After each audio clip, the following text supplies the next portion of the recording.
Good morning, ladies and gentlemen, and thank you for joining us in the wake of the recent order that was rendered by the district court in Santa Fe yesterday.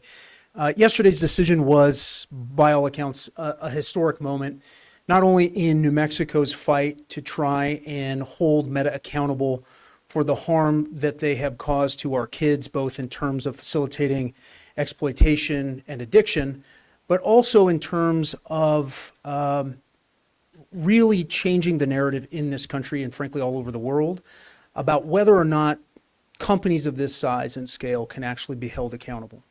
As you know, the decision yesterday rendered $567 million in damages for the public nuisance that was created by Meta's products and the direct impact that those products have had on the mental health of our kids. It is, in the judgment of the court, an appropriate remedy given the impact and the scale of this company and its activities, specifically in view of the fact that they knew about these harms, that they were not forthcoming about the danger, they were not honest with parents and policymakers and families, not only in this state but around the world. And so now they must pay the price for the choice that they made to put profits over children's safety. The court's decision lays out very clearly how the $567 million will be utilized by the state of New Mexico. By far, the largest category will be $420 million for treatment. That's to treat the kids who have been impacted by addiction and exploitation in our state, but also requires screening and assessment, awareness prevention, referral linkage and coordination, and implementation, quality improvement, and evaluation. One of the more interesting and unique aspects of the case that New Mexico brought, which differentiates it from other states and jurisdictions that have sought to hold this company accountable, is the degree to which we have conclusively shown that this platform is a breeding ground for predators. It is a place that facilitates not only hands-on abuse, but the identification and market-driven practices of child pornography. And one of the interesting elements and aspects of the court's decision was a mandate that this company work with us in real time and provide a real-time point of contact for this agency 24/7, 365. That has never occurred anywhere in the world, and it is, I think, a strong signal from the court about how serious the problem of child exploitation is on this platform. And I think it also highlights one of the elements that you will see not only in the compliance reports that Meta is expected to submit to the court in the coming years, but also some of the types of remedies that you will start to see in other states. I had an opportunity to talk to Rob Bonta, the Attorney General of California, last night. They have a trial date that's set for next month. As you all know, California, Colorado, Kentucky, and the other states that are part of that action have a substantially larger population, and we hope and expect that they will learn from our experience and make similar arguments about the requested relief and arguments about the size and scale of the harm that was created by this product. Nevertheless, there were aspects of the judge's order that I think should be a call to action for not only members of Congress, but also members of the New Mexico legislature. Throughout the order, the judge referenced opportunities that existed for both the legislative and executive branches to step in and provide more comprehensive guardrails for companies like Meta and social media generally. And I think one of the ways in which this specific decision should be interpreted is one that, while it is a victory, it is also something that highlights what comes next, what we must continue to do to advance this fight. And what that means is bringing forward comprehensive federal legislation and, in parallel, comprehensive state legislation. starting with real age verification. Now, the court's decision yesterday does impose new restrictions and age verification on the platform and on the company, but it also doesn't go far enough in our judgment. And there is also an opportunity to rely on and incorporate rapidly advancing and evolving technology into a proposed legislative solution, which my office will be presenting to the New Mexico legislature in the coming weeks. At the same time, while we are extraordinarily proud of the outcome that we obtained in this case, I want to remind everyone that the core statutory tool that was used, the Unfair Practices Act here in New Mexico, has not been amended in 56 years. We used a 56-year-old statute to hold this company accountable. Why does that matter? It matters because that statute was built for a totally different world. It was built for a totally different economy, and it didn't conceive of or understand or anticipate companies of this size and scale or the business practices that they engage in. And here's one very basic feature which I think is easy enough for everyone to understand. The penalties that were assessed in the first phase of this trial, which yielded $375 million, had that penalty been indexed for inflation from 1970, that judgment would have been $3 billion. It's incredibly important for the legislature in the upcoming session to recognize how dramatically our world has changed, our economy has changed, and to update our consumer protection laws to reflect both the market power and the new way of doing business in the modern world. There are also substantial elements that touch on the types of business practices that we were able to address under the current law, but again calls out for more immediate action. In other words, New Mexico has led the fight in the courtroom. Now we need to lead the fight in the legislature. We need to lead the fight in not only solidifying the gains that we have made in terms of holding this company accountable now, but setting out a blueprint for the rest of the country and frankly the rest of the world for how we expect businesses of this type to conduct themselves in our state and how we specifically protect our kids when it comes to social media. We will have comprehensive legislative proposals. We are already in active conversations and discussions with legislative leaders, and we are getting strong, I think, bipartisan support for a number of these efforts. But make no mistake, the same forces that were brought to bear against our case in the Santa Fe District Courthouse will be brought to bear even more forcefully in the legislature. This company has spent enormous amounts of money on lawyers and lobbyists and advocates and others dead set on stopping change, dead set on leaning into federal laws that were written 30 years ago that also haven't been updated as a shield to hide misconduct and as an excuse to abuse our kids. And what I think the jury's verdict earlier this year and the judge's decision yesterday points to is that there is a broad consensus in this country and in this state specifically that we can do better, that we can expect more, and that we will no longer tolerate a political system that is dominated by special interests, corporate interests, and this kind of big tech money driving our policy and in so doing endangering our kids and our families. That is where this fight goes next. It's something I'm committed to both at the national level and at the state level.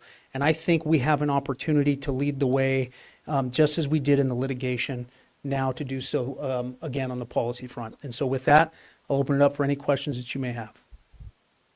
All right, we'll start with questions in the room. As a reminder, please state your name and outlet. Hello, my name is Nick Burke with KRQE. My first question, well, I have two questions. First question is, with the $567 million abatement fund, who will be distributing that money and how do those impact qualify? So if you go back, these are the broad categories that the court identified, and it will be a determination that is made in part with policymakers and legislators in Santa Fe. Our role is to both secure the money and then ensure that the way in which it's expended comports and complies with what the court wants. But the New Mexico Department of Justice, our job is to win in court, recover funds, and make sure that court orders are honored. This will be the job of the executive branch and the legislative branch. The legislative branch to appropriate to specific programs that fit within these categories, and the executive branch to then facilitate and ensure that those monies are expended in a way that serves the ultimate purpose identified by the court. All right, we have Michaela online. Michaela, can you unmute? Yeah, hi, I'm Michaela with the Associated Press. We have a statement from Meta yesterday that says they're planning an appeal. I'm wondering, what is the likely timeline for implementing the safety measures outlined in the judge's order, and how could an appeals process impact that timeline? Well, we have always anticipated an appeal from Meta. They have not shown any willingness to either accept responsibility for their conduct or concede that they have a role to play in fixing and addressing the harms that they created. In terms of what this means moving forward, we're going to have to do additional motions practice in front of the district court, and then obviously wait to see what specific issues they raise on appeal. We obviously reserve the right to appeal certain aspects of the court's judgment as well. And so I would imagine that process will take several months, if not years, to play out. But we will be pressing the court to order the payment of these funds as quickly as possible, and leave for the appellate court's judgments on maybe some of the injunctive terms and the injunctive relief. In our state, as in most jurisdictions, when a party appeals a judgment like this, they also incur the possibility of raising the total award, because interest accrues, and the time delay in distributing that money is also something that future courts will consider when it comes to how much money is ultimately owed. As to the broader question about whether or not they're going to be successful, I don't think they're going to be successful. If you look very carefully at Judge Beachhide's order, he laid a very clear factual basis explaining why this conduct is not covered under their immunity arguments advanced under Section 230. He was very mindful of arguments related to the First Amendment. I think overall his judgment was somewhat cautious. There are certainly other judges in our state that might have taken a stronger approach to some of the injunctive terms that we laid out. But all of that is to say that restraint in his order actually makes the likelihood of success on appeal pretty difficult, I think, for Meta, and I don't ultimately think they're going to be successful. Did the judge set any time limits for either the Phase 1 or the Phase 2 judgments to be paid? And would the appeal actually stop that or halt it temporarily? Yeah, so the first phase and the second phase judgments are obviously something that are going to be subject to appeal, and the schedule that Meta will be required to pay will be determined both in post-judgment motions practice in front of the court and then through the appellate practice. So at this point, we don't yet have a firm timeline on when and how these funds will be distributed. In terms of the injunctive relief that has been ordered, which from my perspective is at least as important as some of the monetary damages that were awarded, I think our position would be that because of the finding of the jury, because of the ongoing harm identified by the judge, we are going to make a strong case and argument that those injunctive terms, those new guidelines and prohibitions on how they do business in our state, specifically not sending push notifications in the middle of the night, capping the number of hours that children can be on these platforms. From our perspective, those things should be implemented immediately, because the longer we wait, the more harm is done to our kids. And that is going to be something that both the district court and the appellate court is going to have to grapple with. Raul, Jason McNabb with KOAT here. Your office originally asked for a 15-year abatement period. Of course, the judge ruled for a 5. How does that change things? Well, look, I think it obviously compresses the amount of time that Meta has to comply with both the injunctive terms and also compresses the abatement period to a point where the distribution of these funds will match up with that new schedule. My sense is that we were looking for a longer time horizon, and that the court shortened that horizon in part because it makes it easier for judicial compliance and judicial oversight. One of the things that we had asked for that the judge didn't order was the appointment of an independent child monitor. I think that from my own perspective, a longer time horizon and the appointment of an independent monitor with real technical expertise would have been something that would make a lot of this process a lot more manageable. What I have said all along is that litigation is an important tool for bringing about the kind of change that we want, but it's also, it has certain limitations. And part of those limitations are the fact that we are dealing with judges who may not have as much technical expertise as is required. And we also don't have the ability to adapt orders in real time. As most people are aware, and just in thinking through their lives, by the time we have identified a harm, dealt with that harm, and had an order like we have yesterday, technology moves forward, right? And the marketplace moves forward. And so what we need to do is to start putting more of an emphasis on the prospective side of the policy equation, and that means changing laws. There are a number of states in this country who have already adopted specific social media safety bills, and we are also adding to that this comprehensive rewrite of consumer protection. We think both of those things in parallel are as important as what finally happens with the time horizon on this judgment. All right, we have Lauren online. Lauren, can you unmute yourself, please?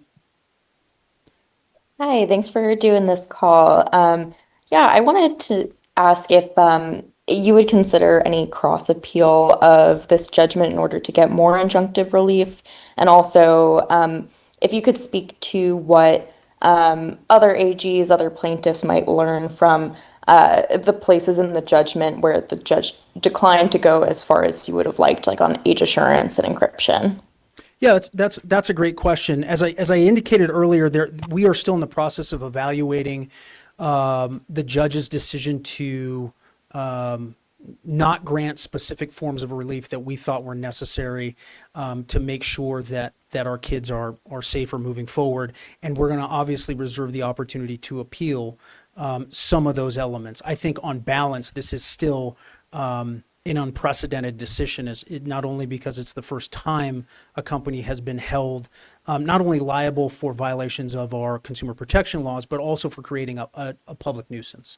And that opens up an entirely new opportunity for other jurisdictions to hold them accountable. With respect to your question about age verification, this is actually the place in the opinion where I spent, when I was reading it last night and evaluating it with my team, it seems to me that the judge was relying on a pretty tightly defined understanding of the child safety and child privacy protections in federal law that were established back in 1996, specifically whether or not we could ask for verification measures that added up to 99% certainty. And it seemed as if if we went back and made this presentation again, and I would make this offer to my colleagues around the country, I think we would have been better served if we had offered up different ways of both identifying and verifying age, both for 13 and under and for 13 to 17. The other thing that was pretty apparent is that even in the time since the trial happened and the evidence was submitted to the court, there has been an evolution in the technological landscape, and you are starting to see more technology in development in terms of device manufacturers being able to obtain a signal about the user's estimated age and then providing that signal to applications who are required to sort of verify the age of people who are using applications. The reason that matters is that it gives us an avenue to address age verification without the burden of getting a government ID. It also satisfies, I think, this legitimate concern about privacy.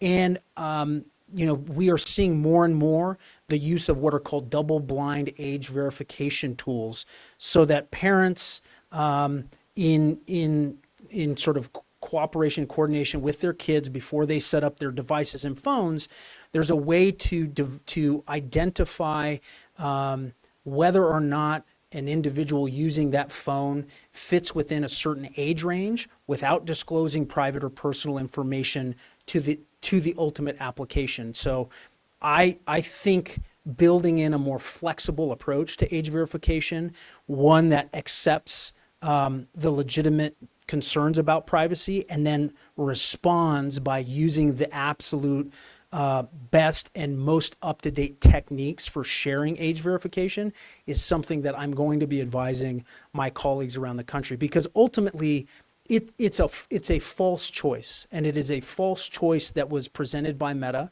and is presented consistently in the industry, that you can't do age verification without violating privacy, right? And that was something that they relied on, again, in my judgment, a application of the Child Online Privacy Act. And there is a way to work through that to the extent that we can actually verify age without compromising privacy. And that's where we need congressional action and state level action, right? If you read the court's opinion, he hinged this argument on a law that was passed in 1996. If Congress woke up and did its job and passed and updated a refreshed version based on the world we live in now and not the world we had in the 1990s, we could address these issues. We could address these concerns. But we can't address them as long as Congress and legislative bodies are sitting on the sidelines. All right, we've got time for about 2 more questions. We're going to take one in-house and one online. Yeah, Blake Trolley, KOB. A couple of questions. What do you really hope Meta takes away from this latest order for this payment? And on top of that, you described Meta as having a large lobby, a really powerful lobby. Do you have any concerns that some of your legislative ambitions might get curtailed by a pretty aggressive lobby? Yeah, so first, as to Meta, I frankly, given the conduct and character of its leadership, I don't expect them to do anything than they have done up to this point, which is to mislead people, hide the truth, deny responsibility, and delay paying for what they've done. So I don't have much hope that they'll actually change what they do, because ultimately, somebody that has the power and wealth of a Mark Zuckerberg and the executives in that company, they could change all this right now. They could read this opinion. They could go into a boardroom in Silicon Valley and they could say, you know what, this is a moral call for this company to change the way it does business. But they've shown that they're not capable of that. The more important message, however, is for other social media companies and big tech companies generally, and I include in that artificial intelligence companies that are at the sort of the leading edge of a lot of policy disputes in this country. Americans of both political parties, of independents, Republicans, Democrats, rural, urban. Look, this is a deeply divided and polarized country, as I know well. But what I can tell you is this fight, this particular fight, about not just whether or not our kids deserve to be safe online and in social media applications, but a larger political fight about why there are a different set of rules when it comes to rich, powerful tech companies that think they can go to a coin-operated Congress or a lobbying infested legislature and stifle all of this. They're swimming against the tide of history. The American people are tired of this, and they are tired of feeling like the system doesn't work for them. They are unequivocal about the dangers to their kids and their families. They are unequivocal about how they feel about their privacy. I have no doubt that Meta's army of lawyers and lobbyists will be out in full force in Santa Fe and in Washington, D.C. The truth of the matter is, though, we have to demonstrate that era is over, right? The Section 230 that they've been hiding behind, that was passed in 1997. The federal law that I was just referencing, that was first passed in 1996. They spend more on lobbying DC than any other sector in our economy. And that's why people wake up with this disgusted feeling that the government doesn't work for them. The government works for whoever can show up with a bag of cash at the White House or on Capitol Hill and get what they want. We're tired of that. Everyone's tired of that. And so this judgment, while it is against and about Meta's conduct in this state, there should be no illusions when it comes to the conduct of all companies of this size and scale and depth. If you do this in the state of New Mexico, we're going to have a fight. If you do this and you think you can hide behind lobbyists and lawyers, we're going to call you out. And I am personally going to lean on members of both parties on this issue to leave the fight behind, come together, and find a solution. That's the other aspect of this. People are tired of the forever partisan fight. They are tired of that. They want action. They want results. This is something that can bring Republicans and Democrats together. I have no doubt about it, right? I stood next to Josh Hawley in front of the Capitol. If you know anything about me and you know anything about Josh Hawley, you could not find two more different individuals when it comes to a whole range of issues. I'm a Democrat, he's a Republican. But guess what? When it comes to this, there's no daylight.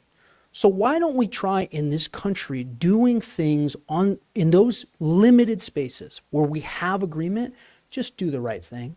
Just do what your constituents want you to do. Stand up for families and tell the guys with money and power and lobbying muscle, take a seat. We're going to do something different. That's what the American people want. That's what New Mexicans want. All right, we've got one last question online. Dietrich from Reuters, go ahead and unmute yourself. Hey, thanks for taking questions.